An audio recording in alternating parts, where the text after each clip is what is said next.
kagaya ng dati, sa totoo lang, may mga fake news na pinapakalat sila papatungkol sa pagbisita ni sa pagbisita ni ni BP Sara kay Leni Robredo. Marami. Pero ang pinaka dito, ang pinaka nakakatawa dito, ito si Trililing. Ito si Trililing, no? Yan, no? Tangina, mata pa lang, confirm na eh.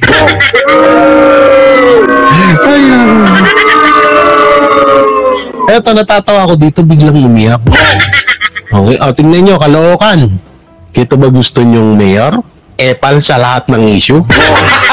Gago! Ito tinatanong ko ang mga tiga Caloocan. Yan ba yung gusto nyong mayor? Hindi nyo pumunta lang si BP Sara, nag-react na. Hindi nga man lang inalam kung anong punot dulo, kung anong dahilan. Ba't kita tatry rin? Sino ka ba? Tsaka, you. Mahalaga ka ba sa akin? Gago! Hindi, sa totoo lang pagbabasihan mo Leni tsaka Trillanes, okay naman si Leni. Anong masasabi nyo sa pagbisita ni BP Sara kay Leni Robredo?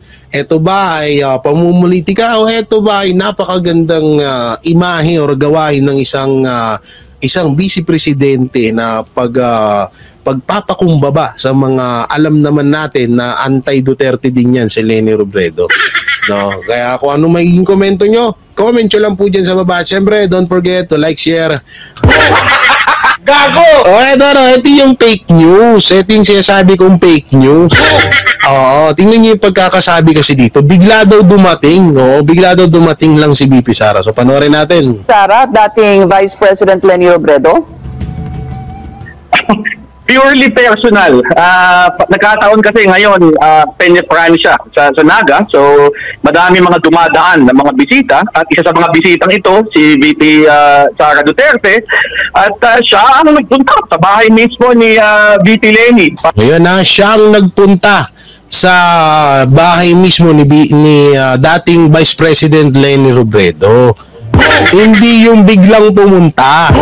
No, siya ang nagpunta. So, kino-confirm dito ng speaker ni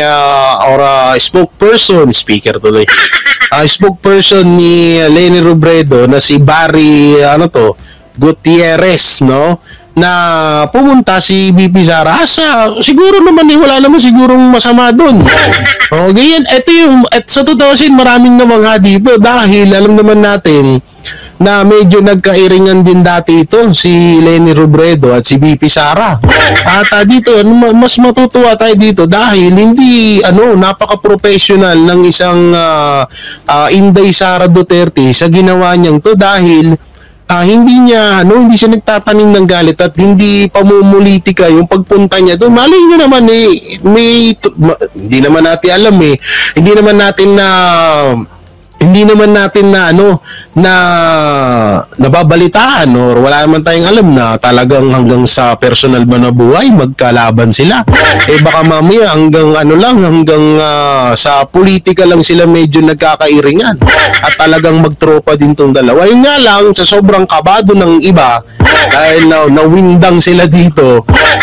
Grabe, ito yung tingnan nyo, picture lang yan, picture lang yan, pero ang daming gumawa ng issue dito. Maraming umiyak, maraming tumulo ang laway. Gago! At lalo't maraming kinabahan. Ikaw ba naman biglang punta mo si sa totoosin lang talaga hindi naman talaga siguro nagkataon lang na dahil may okasyon doon doon sa Bicol at napadalaw si BP Sara at dinaanan niya na rin si Leni. So mamaya may papanood ako sa inyo na sinagot ng kampo ni BP Sara kung ano ba talaga yung tunay na nangyari. Kasi maraming mga fake news na nagbabalita na na ginapang daw ni BP Sara si Leni para daw makakuha ng simpatya, para daw makatulong sa pangangandidato niya sa darating na 2028. Magpapatulong daw si BP Sara kay Leni. Magpapatulong? Hindi nga nanalo si Leni. Alalahanin niyo 32 million ang bumoto kay BP Sara. at hindi nanalo si Leni. Hindi ko tanda kung magkano kung ilan yung bumoto kay Leni Robredo nung panahon ng campaign nung tumakbo sila bilang presidente, no?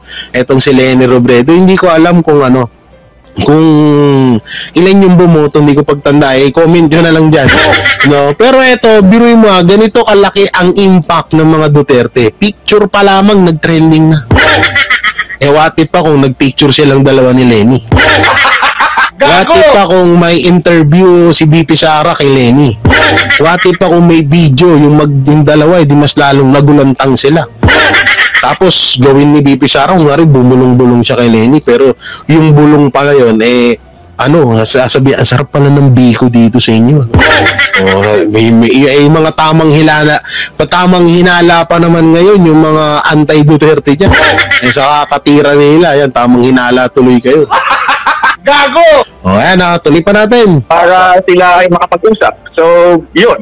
Kailan ho sila nag-usap na sila po ay magkikita o kailan ho kaya sinabi ni VP Sara kay dating VP Leni na bibisitahin siya o pupuntahan sa kanyang bahay? Actually, nung tumawag kay VP Leni, papunta na sa bahay. So, after nalaman lang ni VP Leni na pupunta sa bahay. Parang posible naman yun. Nalaman lang. Ay, naku po. Nalaman lang na pupunta na sa bahay. Pero at least thank you pa rin kay Leni dahil hindi niya pinahiya si Duterte, si BP Sara. Pero sana yung maayos naman na pahayag yung sabihin nyo. Siyempre hindi mag-ano yan ng hindi magsiset ng kahit papano dating vice presidente yan, hindi basta-bastang makipagkita ka lang dyan. Talagang nag-usap na yung dalawa na yan. Ewan ko dito sa spokesperson ni BP ni Leni Robredo. Okay, play. Nila literally minutes bago dumaan at dumalaw. So, syempre, nung nagkita na sila doon, maayos naman na usapan, pleasant praise, at yun lang. Gaano katagal po na natili si VP Sara doon sa bahay ni VP Leni, dating VP Leni? Sa aking pagkakaalam, mga slightly under an hour sila nag-usap. Oras daw. Kaya pala biglang pumunta si pumunta si Luslus Oo, kita niyo ba yun? Biglang picture-picture doon. Buta, hindi pwedeng, dapat yung spotlight nasa akin din. Oo, hindi lang kay BP Sara. Pagkatapos na dumalaw ni VP Sara doon sa bahay ni VP Len. Attorney Barry, when was the last time they saw each other? Prior to this one? I think prior pa to 2016, the 2016 elections. I don't recall ito yung nagpapakita ng isang napakalaking respeto at napakagandang pag-uugali dahil biruin mo 2016 ba sila nagkita at alam naman natin na isa rin sa mga kumukontra or ayaw kay Duterte etong si Leni Robredo, pero wag mo nating kalimutan na nung Vice President pa lang nung Vice President si Leni Robredo ni dating Pangulong Rodrigo Roa Duterte, ipapaalala ko lang sa inyo na maraming mga kapartido ni Duterte na gustong-gustong ipa-impeach si Leni Robredo, 'di ba? Natatandaan nyo ba 'yon? Pero anong ginawa ni PRRD? Hinadlangan niya at sabi niya, wag niyo i-impeach yan, binoto ng taong bayan yan, no? Kaya hindi wala tayong karapatan na i-impeach natin na samantalang nung mga panahon na yun nasa kapangyarihan ng mga Duterte at kayang-kaya nilang ipa-impeach si Leni Robredo nun. At kung ano yung ginagawa kay BP Sara ngayon bilang isang Vice President ng Pilipinas, never ginawa yan kay Leni ni PRRD noon. Totoo yan. Dahil saksi tayo dyan. Hindi niya pinakitaan ng kawalangyaan yan si Leni. Kahit na tinatarantado siya ni Leni Robredo na kahit tinatarantado si Digong or si Tatay Digong, never pinakitaan ng pangit yan si Leni Robredo. Tututusin nga lang kung kayang-kaya talagang may kapangyarihan si PRRD nung panahon na yun na i-impeach si Leni Robredo, pero hindi niya pinayagan yung mga dating gustong magpa-impeach kay Leni ng mga kapartido nila. Oo, sabi, ang sagot ni PRRD, wag mong i-impeach yan, binoto ng taong bayan yun, binoto ng mga tao yan. So, wala tayong karapatan na i-impeach yan si Leni Robredo. Kaya naman siguro, kahit papano, may konting malasakiter at mayroong konting pagkakaibigan etong si BP Sara at si Leni Robredo na hindi nila dinadala sa kanilang personal na dinadala nila sa kanilang personal na buhay. Hindi naman kasi katulad ng iba dyan na parang na may personal, geto ganyan, kahit sa totoong buhay, tsaka dumalaw sa yung tao, dapat niya talagang maging proud si Leni Robredo dun dahil isang Sara Duterte, dalawin ka ba? Apakaswerte mo! Gago! Diba? Apakaswerte mo, hayop ka! Gago! Totoo yun, napakaswerte mo, isang BP Sara, the future 2028 President of the Philippines. Tapos bigla kang dadalawin. Napakaswerte mo, jackpot ka, Leni. Kahit lugaw ka. Gago! Para sa akin, jackpot din si Maring Leni, no? Dahil alam mo naman na na isang hindi alam niyo na sobrang napaka may mga kung kwento-kwento. May dalawang general. So, pwede silang lumapit kay BP Sara or parang may gusto silang sabihin kay BP Sara, pero alam mo kung ano yung sinabi ng dalawang general na yun. Sabi, parang natatakot kami. Baka mamaya pamumulitika yung isipin niya sa mga sasabihin namin. Guruin mo mga general na yun, ha? Tsaka kahit ako, nakita ko at nakausap ko ng personal si BP Inday Sara Duterte at may picture ako sa Facebook, gusto nyo makita? Naka pa dun, ha?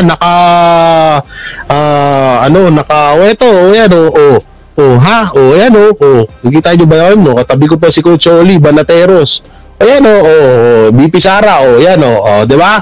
Naka-wallpaper yan sa cellphone ko. May ebidensya, ha? Inggit na naman kayo. Gago! So kahit lahat kami ng Banateros, sa sobrang ingay namin, sa sobrang napakakapal ng mukha namin. Ako lang. Sa sobrang kapal ng mukha ko, pagdating kay BP Sara, natamimi ako. Bukod sa napakaganda, talagang iba yung aura ni BP Sara. Alam mo yun, parang papalapit sa'yo, parang magtitino ka. Hindi totoo. Parang sa sobrang sama mong tao, ikaw na yung pinakamasamang tao sa balat ng mundo, balat ng lupa. Tapos pag nakaharap mo si BP Sara, parang magbibilang anghel ka.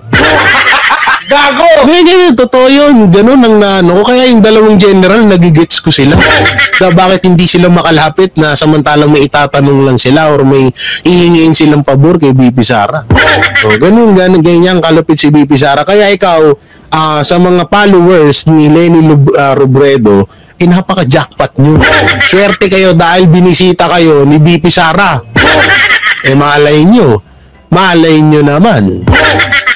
Baka matulungan, sa totoo napakagandang promotion yan kay Leni Robredo. Tatakbo pa naman na mayor si Leni Robredo sa Bicol. Napakagandang promotion yan. Ikaw ba naman, iangat ka ng isang Duterte, swak na swak ang sure ang panalo mo yan. Gago! Kaya talagang sa 1% talagang napakaswerte ni Leni Robredo dito, no? So ito yung sinabi ito yung komento po ng panig ni BP Sara. Ito po yung panig ni BP Sara na kung saan ay nagsalita na sila mapatungkol nga doon sa pagbisita niya kay Leni Robredo. Ito, Vice President Sara Duterte nakipagkita kay dating Vice Presidente Leni Robredo sa Naga. Ito, play natin. Nagkita sina Vice President Sara Duterte at dating VP Leni Robredo sa Naga City. Ayon kay Robredo, habang nasa Naga si VP Sara para dumalo sa Peña Francia Festival, ay binisita siya nito sa kanyang bahay. Personal daw ang kanyang naging pag-uusap at hindi raw tungkol sa politika. Oo naman pala bakit ang daming nagkakarandara pa dyan? Ba't ang daming kinabahan? Gago! Ba't ang daming kinabahan eh, hindi naman daw hindi naman daw about sa politika yung pinag-usapan. Kaya nga tama nga yung sinabi ko kanina, baka bumulong si VP Sara, sabi niya, ang sarap ng biko sa Bicol. Gago! Mali, yung gano'n naman yung pag-usapan nila, diba? Hindi naman kasi lahat ng mga politiko, lagi na lang politika ang pinag-usapan. Sabi nyo, siyempre kung na pares babae yan, malay nyo, love life. Diba? Malay nyo, broken si, alam naman natin na walang jowaker si Leni Robredo. Malay mo, may kilala si VP Sara na mag-irereto kay Leni. Malay mo, si Tatay Digong. Gago! Gago Sira ulo. Sasabihin sa manonood dyan. Sira ulo ka dyan. Dahil babae dyan, bakit si Leni pa? Diba? Maraming ano nyo kasi, huwag kayo masyadong tamang hinala. Sabi ko sa inyo, tigilan nyo na yan. Tigilan nyo na yung kakasinghot nyo. Singhot kayo ng singhot ng katol, ayan, tamang hinala, tuloy kayo. Yan ang mahirap sa inyo eh. Yan, adik pa more. Gago! Coke pa more. Okay, play. Agay na kinumpirma rin ng tagapagsalita ni Robredo. It was more of a courtesy call dahil usually naman yan during the Peña Francia Festival. Kumusta? Tungkol sa pamilya, tungkol sa basically chikahan. I think the visit last Chikahan lang pala. about an hour. Diba? Naglabas din ang opisyal na pahayag Ito naman yung komento ni VP Sara. ang Office of the Vice President tungkol dito. Isang kaibigan daw ang nag-imbita kay VP Sara sa pista at nag-arrange ng casual meeting kay Robredo. Yun naman pala eh. Pero yung mga napapanood nating fake news dyan. Sinasabi ko sa inyo, puro na naman kasi kayo ka-fake newsan eh. Yan nag-set ng casual meeting. Casual meeting kay former Vice President Leni Robredo. So, ibig sabihin, inimbita si VP Sara ng kaibigan niya at yung kaibigan niya ay nag-set ng meeting naman or chika minute kay Leni Robredo. So, hindi talaga na si VP Sara ang rumekta kay Leni. Yung interview kanina. Yung interview kanina na bigla daw sumulpot. Kaya nga kanina nagtataka ako na, sabi ko, posible naman na isa kang dating vice presidente. Pag gusto mong makita si Leni, pwede na agad. Kalokohan naman ata yun. Kaya nga kanina sinasabi ko na maaaring may talaga yan, may usapan or may nag-set ng meeting dyan. Hindi po pwedeng ganun, walang ganun. Tigilan nyo yung kaka-fake news nyo. Pero pa ako napanood, sabi yan na, yung vlogger na dati dinurog ko na sa TVJ yun. Si Mangga, yung parisukat yung panga. Gago! Yung pang-araro yung panga. Yung may vlogger dyan kakamping. Yung panga pwede ng pangsarol ng kamote. Ay nako, binarag ko na dati yan, napakatulonggis ng vlogger na yan. Sabi niya sa video niyo, ayan na, magpapatulong na po si VP Sara para manalo siya sa 2020. Magpapatulong si VP Sara kay Leni Robredo? Kung si Leni Robredo hindi niya napanalo sarili niya tapos magpapanalo siya ng iba?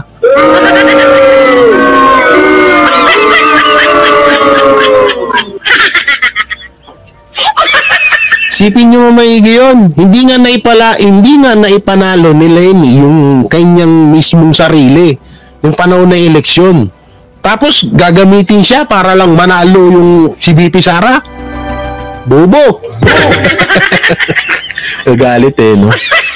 Visit kasi itong mga fake news na to. Dami yung chechi-burechi. Bakit? Kinabahan ba siya, yung mga haring buhaya? Kinabahan ba yung mga boss nyo? Yung si may pumunta agad dun eh. Kita ko nag-post. Sabi yan, dito ako ngayon kay Vice Presidente para mamusta. Talagang grabe ang hirap sa politics, kapag kailangan ka tsaka sila nagpapakita. No? Katulad lang yan, yung pagbisita nung isa dyan, Yung si Los, yung pangalan Abalos, ay siya. No? Ang daming pagkakataon na pwede mong bisitahin si Lenny, pero ngayon pa kung kailan tatakbo ka na senator. Gago! Ay, naku po. Ito, play. Liwanag. Ulitin ko, Ulitin natin. Baka hindi naintindihan ng mga, hindi naintindihan ng mga tulongge. I think the visit lasted about an hour. Ito. Naglabas din ng opisyal na pahayag ang Office of the Vice President tungkol dito. Isang kaibigan daw ang nag-imbita kay VP Sara sa pista at nag-arrange ng casual meeting kay Robredo. Bukod kay former VP Lenny, binisita din daw ni VP Sara ang ilang personalidad sa Bicol. Hindi lang naman pala si Lenny. Masyado kayo Gago! Yun naman pala, liwanag, no? So, sa madaling salita, pumunta dun si VP Sara, hindi para sa pamumulitika, kundi para sa pagkakaibigan or pagbisita bilang lokasyon din doon sa Bicol. Ganun lang yun kayo naman, masyado kayong kinabahan Easy lang kasi, hindi naman kayo mananalo. Gago! Easy lang kasi, hindi naman kayo mananalo. Huwag kayo magpiling. Hirap sa inyo, masyado kayo nagpipiling. Kabadong-kabado kayo na baka tulungan ni Lenny si Sara. Kahit naman hindi tulungan ni Lenny yan, mananalo yan kaya nga sinabi ni VP Sara, 'di ba? Noon pa man hindi ko kailangan ng tulong nyo. Hindi ko nakaugalian na tinutulungan ako. Kahit nga tatay ko, hindi ako nagpatulong, hindi ako nanghingi ng tulong. No? Tapos ngayon lalapit sa kay Lenny para magpatulong. Alam niya naman na hindi nga naipanalo ni Lenny yung sarili niya. Tapos ngayon magpapatulong pa siya. Isip kayo ng mabuti nun, Okay. Kilalang kalaban ng mga Duterte sa politika si former VP Robredo na laging... Ayan yung mahirap na mindset ng ibang Pilipino na lagi nila sinasabi, porket kalaban, alam niyo minsan may pagka, minsan isipin din natin na mga tao pa rin yung mga yan.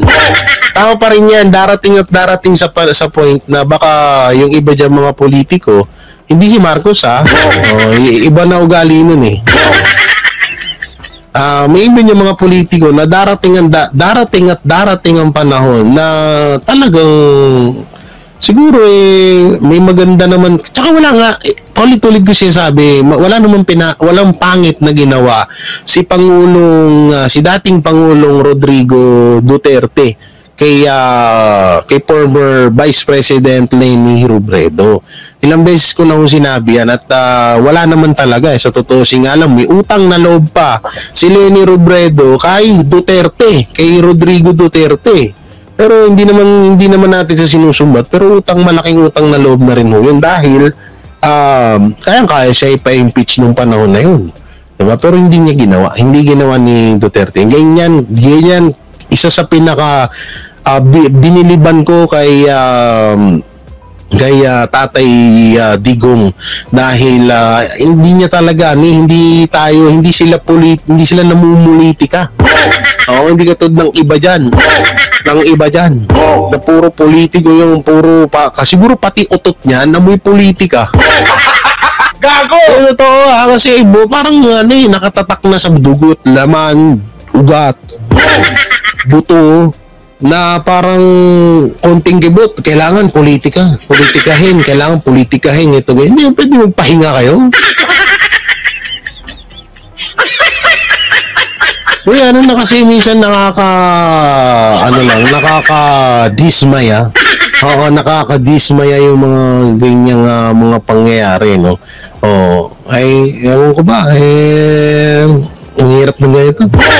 Eto. Puntre noon ni dating Pangulong Rodrigo Duterte. Noong 2019, tinawag pa nga ni Vice President Sara si Robredo na fake VP dahil sa naging komento noon. Yung mainstream media, lalo na to si Ed Lingaw, no? Kailangan pa bang ipaalala yun? Hindi mo na dapat kailangan ipaalala din kasi ito yan Kaya nila paulit-ulit na ginagawa yan para maisip or parang kahit nalimutan na ng mga supporters ni Lenny Robredo kung ano man yung hindi pagkakaunawaan ni VP Sara at ni Lenny para magalit ulit. Pero ito paulit-ulit kong sinasabi, wala kaming pakialam sa mga supporters ni Lenny. At alam ko na hindi gagawin ni VP Sara na magpatulong kay Lenny. Hindi niya yung gagawin. Nakakatawa naman yun eh. Kung sarili mo, di mo na panalo, tutulong ka pa sa iba. Para manalo, ano kaya? Gago! Maaaring si Lenny ang magpapatulong kay BP Sara. Pwedeng ganun. Dahil si Lenny tatakbo tong mayor sa Bicol. Malupit din ang kalaban ni Lenny doon sa Bicol, ha? Malupit ang kalaban nitong ni Lenny. Hindi basta-basta ang makakalaban niya sa Bicol. Tandaan niya yan. Ano bang pangalan niya? Naging ano yung jowa ni Yasi Persman. Yan yung mga mga apelyido niya, malakas yun sa Bicol at ilang taon nang naman. Talagang okay din naman kasi yung kanilang ginagampanan kasi nila talaga rin yung trabaho nila dyan sa Bicol. Kasi matagal ako guys, ito para sa kaalaman nyo lang, halos 2 years po akong nag-charity vlog sa Bicol. Kaya alam ko yan, pati yung project ni Leni Robredo na ngayon wasak-wasak na. Gago! Alam ko yun. Oo, kaya wag niyo akong wag niyo akong alam ko yung mga nangyari yan doon dati, no? Sabi ko, mas matibay pa yung pabahay project ko kaysa sa pabahay project ni Lenny, ah. Kaya alam ko yan yung mga mga nangyari no. Sa totoo sin maraming video to eh. Maraming video to na kung saan ay eto nga gaya ng dati, sa totoo lang may mga fake news na pinapakalat sila papatungkol sa pagbisita ni pagbisita ni BP Sara kay Leni Robredo. Maraming fake news. Andiyan pa si Isguira. Marami diyan, no. Hindi ko na ipe-play yung mga video nila dahil mahirap na, no. Pero ang pinaka dito, ang pinaka nakakatawa dito, ito si Trililing. Ito si Trililing, no? Yan, no? Tangina, mata pa lang, confirm na eh.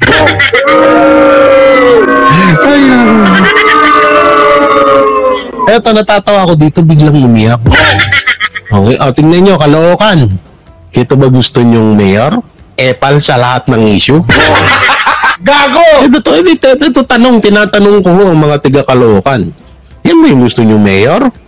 Bili nyo, pumunta lang si BP Sara, nag-react na.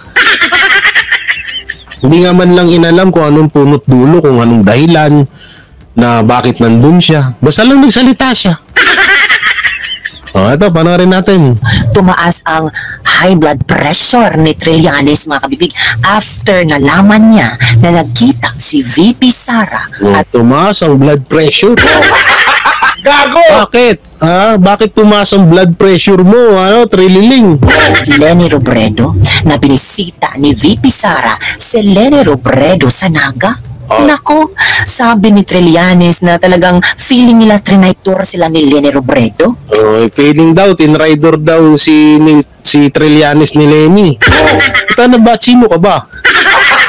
Gago! Hindi, kahit ako, mapapaisip ako. Halimbawa ako sa kalagayan ni Leni Robredo, wag kita tatriderin. Sino ka ba? Tsaka, you. Mahalaga ka ba sa akin? Gago! Hindi, sa totoo lang pagbabasihan mo Lenny tsaka Trillanes, okay naman si Lenny. Di totoo tsaka di hamak na mas malakas si Lenny kaysa dito kay Trillanes. Gago! Ngayon, kung sasabihin ni Trillanes na parang na tinrider sila, igagaya mo, ikaw naman kasi masyado kang obsessed sa mga Duterte. Masyado ka ng ultimong hininga mo siguro, amoy Duterte na eh. Ultimong yung paghilik mo, yung hugis ng hininga mo, letter D na. Kulang na nga lang gayahin mo mukha ng mga Duterte kasi sobrang obsessed mo sa kanila. Sabi ni Trillanes Ma'am Leni, gusto nga namang ipa-impeach si VP Sara. Tapos, binastos pa niya si Senator Risa. Bakit mo pa minimit? Are you siding with her? Alam mo, eto, kung totoo man tong video na to na sinabi ni Trillanes yan, at medyo may katotohanan naman din ng konti dahil alam naman natin kung ano yung mindset ni Trillanes at kung ano ugali ni Trillanes. Alam mo Trillanes, yan yung tinatawag na professional. Di totoo, yan ang pagiging professional na magkaiba kasi yung personal na buhay, no? At magkaiba naman yung buhay ng pagiging politiko. Magkaiba yun. Eh ikaw kasi kung ano ang buhay mo sa totoong buhay mo, eh yun din yung nakikita namin sa sa pagiging politiko mo. Oh. Gago! Ganun yun. Eh, gasino ba yung madalaw tiga doon naman yun? Ngayon, eto pa, isa pa dyan. May isa pang issue dyan. So, kung sakali mang pumunta si BP Sara, no? Kung sakali mang pumunta si BP Sara sa Bicol, at hindi dinaanan si Leni Robredo, ano masasabi nyo? Oh, bastos. Sabihin nyo, hindi man lang hindi man lang kinamusta si Leni. Ang ganda-ganda nung ginawa ni BP Sara na yun, na in-approach niya yung mga anti-Duterte, yung mga isa sa mga ayaw sa kanila. Doon mo makikita ang pagiging professional ng mga Duterte at hanga ako doon sa mga ganung mindset ng tao. Ngayon, bigay tuloy ako. Ngayon, itong si Trillanes, bitter na bitter kasi ito sa mga Duterte, kaya ganyan magsalita yan eh. Now to the diehard pinks, VP Leni should... Gusto daw nila ipa-impeach si BP Sara. Ewan ko lang kung totoo itong sinabi ni Trillanes na to. Eh, hindi naman kasi ito sa totoo. Ayoko talaga reaksyonan to. Si Trillanes, walang kwenta to eh. Oo, kita mo, namigay ng asuka. Namigay ng 3-in-1 na kape dun sa Caloocan, may mukha niya pa. Anak ang teting eh. Buti hindi ka pinagtimpla ng tiga Caloocan. O ito yung kape mo, kaya din namin bumili niyan. Binigyan mo pa kami. Magkaiba eh. Alam nyo, napakaganda nung ginawa ni BP Sara. Walang mali doon na. Kung mapapanood mo man to, Trillanes, walang mali sa ginawa ni BP Sara. Napakaganda nun na kahit isa kayo sa mga, kahit ikaw, halimbawa, Trillanes, halimbawa lang kahit ikaw, dumalaw ka kay BP Sara, dumalaw si BP Sara sa Caloocan, sabi mo, diyan ka pinanganak. Tapos, may okasyon dyan, dinaanan ka ni BP Sara, okay lang, walang problema. At least, di ba, kahit pa paano, nagpakitang tao siya sa'yo. Hindi katulad mo na araw-araw kang nagpapakitang aso sa mga Duterte. Gago! Ganun yung tatak mo sa utang mo, Trililing. Masyado ka nang nalilipasan ng gutom.